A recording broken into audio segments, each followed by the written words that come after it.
it's August in my garden. It's that time of the year where we're in full swing with our summertime crops, but if you live in a mild winter region, we need to start thinking about what we're going to plant in the garden for fall. Onions would be one of the first things that come to my mind.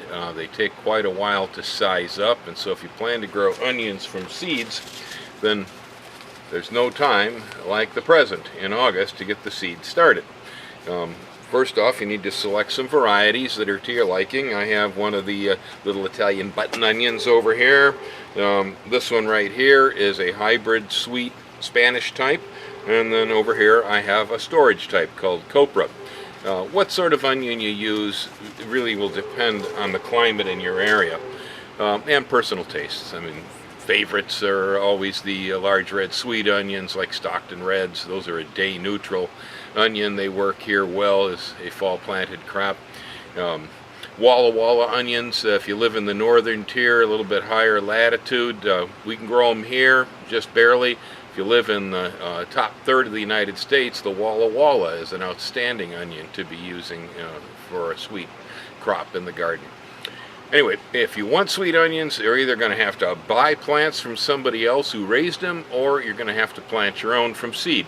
And the time to seed these onions is now. And if you're looking for the best quality storage onions, the same is true. Those plants are generally not available in the marketplace, not often at least. And so if you want a good storage onion like copra, again, August is the time to do the seeding. So after selecting your varieties, the next thing you need to do is find a suitable container to raise the onion seeds in. For my containers, I like to use the Cell Pack 6-pack. These ordinarily are associated with a plastic tray that will hold the 6-packs together into a group. You end up with 48 cells in these, which is nice. They're quite compact, and they're easy to get as a recycle item. A lot of people buy their bedding plants in these, and so you can use them over and over until they finally disintegrate. Next thing is to select a good quality potting soil. Right here we have a potting soil made from forest compost and perlite and some chicken manure and a little bit of bat guano. Nothing like that stinky old bat guano. So I'm using a big old grain scoop here to fill the flat up. I'm not going to fill these cells all the way to the top because I want to leave a little headroom for the seeds and for the soil I'm going to top dress with. So I'm going to get just a good layer of potting soil in these is all I need. There we go, all filled up, ready to go. And there are a lot of ways to fill up pots. From my point of view, the easiest way to do it is to use a large plastic tub like the one I have here, lay my pots on the inside, and then go and dump the soil on top. And that way it catches the soil that falls over underneath. It makes the whole process much quicker, neater, and easier to do, rather than trying to fill each and every individual container. Now that the containers are full, I'm going to select my onion. Here's a sweet Spanish type. I've taken the top of the package off, and I'm putting a little crease down the side of the bag over here that I can run the seeds down. Now I'm going to go ahead and just begin agitating the package so the seeds begin to come out. So I'm going down one row at a time over here, sprinkling seeds over the cells. Trying to get maybe about half a dozen to 8 seeds in each one of the cells. That was perfect. My goodness, look at that. Okay, so there's the entire package of onions in the flat. I have a marker right here stuck in the flat so I know what I have there. Here I have an excellent hard winter storage onion called copra. And so we're going to spread that one over half of this flat.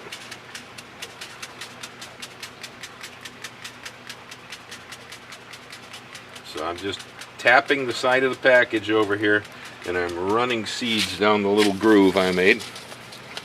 Okay, there's some of these left, so I'll hang on to them for later. Here I have some little Italian button onions.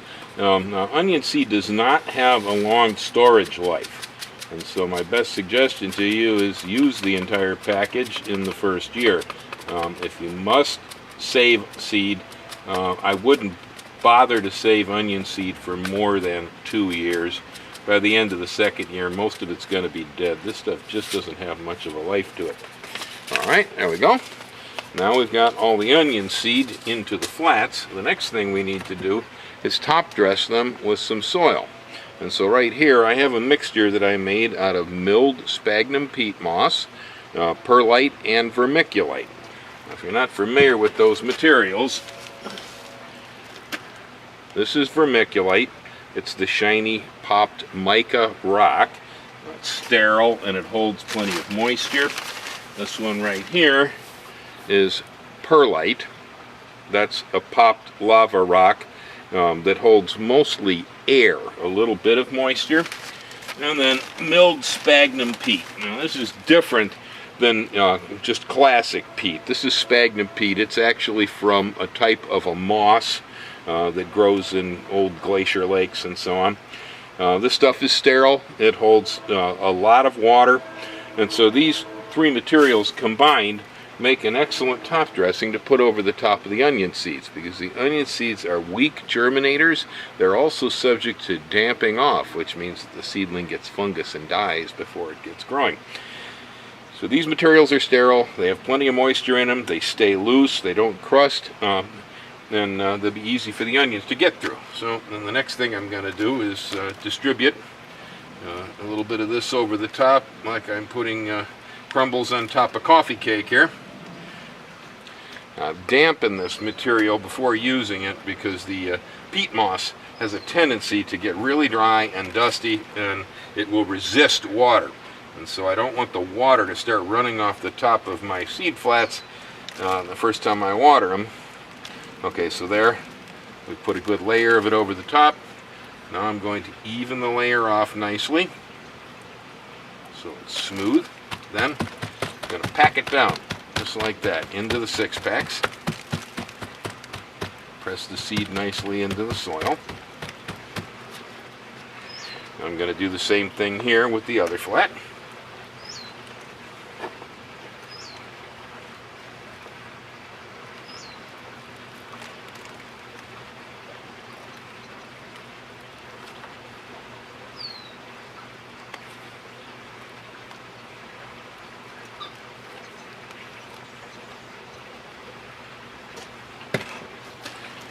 I'll smooth it out.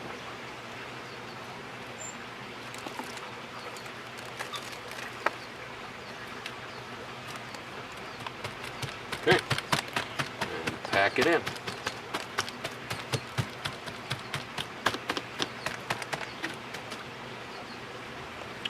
There we go. Easy as pie. Onion pie. Well, now I've moved the onion flats inside my greenhouse. You don't need to have a greenhouse to start onion seedlings in August. It helps though, because it maintains a little bit of humidity around the plants, and a little warmer in here, more sheltered, and you don't have so many attacks from birds and different things that might get at them because it's inside the building. But it's not required. It's just a little easier if you have a greenhouse or a cold frame to do this. You can actually grow the onion seedlings directly in drills out into the garden too. That's also more difficult. It's far easier to raise these guys up inside flats under controlled conditions, and once they get large enough, then go ahead and take them out and transplant them to the garden. Right down here on the table you'll see here's a flat of onions that I sowed just a little while back. These are some sweet red onions. I think they're about 2 weeks old now, so they're a little ahead of the others. And the final thing to do now is just go ahead and take the garden hose, test the pressure, make sure it's not too strong, and dampen these down gently to compress the soil into the flats. And of course to water the seeds. There we go. That's all that's required. So that's about all there is to it.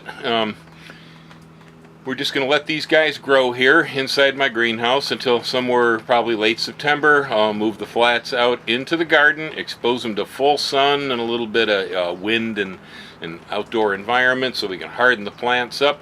Somewhere between the middle of October and the middle of November, I'm going to go ahead and take these onions, knock them out of their 6-packs, and we'll transplant them into rows in the garden for the winter time. In the meantime, you will want to feed them periodically. This flat right here that I did a couple weeks ago has already been fed once with a little dose of Osmocote on there. If you don't feed the onions, then they just end up kind of weak, spindly, and you don't go anywhere. You want a nice big stout onion by the time you get ready to put it into the garden. It's easier to handle. Happy gardening. Thanks for stopping in on the beginning of the fall gardening season here, and have a wonderful day.